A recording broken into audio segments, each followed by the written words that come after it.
को नोटिस नहीं किया। मुझे उसको एक दिन बताना पड़ा कि बर्वे साहब को जबरदस्त संघर्ष करना पड़ा था। संघर्ष नहीं दमयंती, दरअसल सफलता मुझे सहज ही प्राप्त हो गई। मैं बहुत होशियार आदमी हूं दमयंती।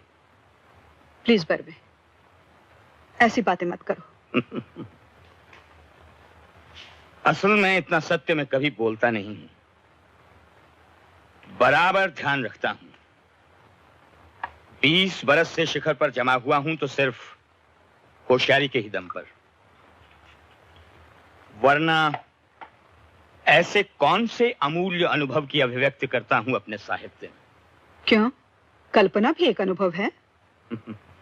सभी लेखक अपने को इसी वहम में डालते रहे हैं।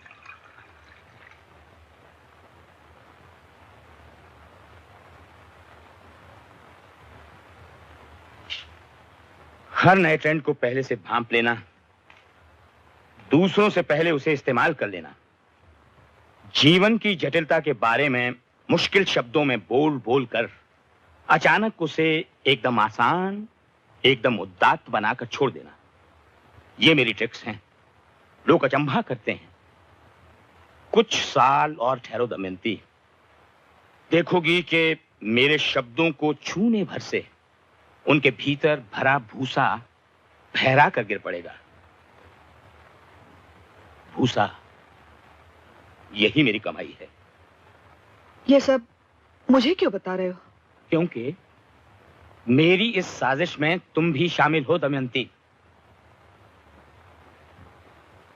जिंदगी भर सत्य की खोज। ओक्स, फरेब है, ढकोसला है ये सत्य की खोज। कैसा सत्य? मिला है कभी हमें सत्य? और जब वो सत्य एक रोज सामने आया तो उससे आंख मिलाने की हिम्मत नहीं कर पाया था मैं। पुरस्कार पाने दिल्ली जा रहा था। जंगल में जाने कहां गाड़ी अचानक खड़ी हो गई। बाहर धुआंधार बारिश। देखता हूं एक बूढ़ा आदिवासी और उसकी औरत पानी में भीगे, सर्दी से कांपते हुए हमारी गाड़ी की तरफ देख रहे हैं। एक अजीब परायापन था उनकी आंखों में। कोई रिश्ता नहीं था उनकी और मेरी नजर के बीच। मैं, मेरा लेखकपन, मेरा सम्मान समारोह, मेरी 5000 वर्ष पुरानी सांस्कृतिक निधि, इन सब बातों के साथ उनका कोई वास्ता नहीं था। उनकी जमी हुई नजर के सामने ये सारी चीजें पल भर में बेमानी जान पड़ी। क्या मतलब है तब कला का, संस्कृति का? कोई साझा नहीं था मेरे साहित्य का उनके दुख के साथ।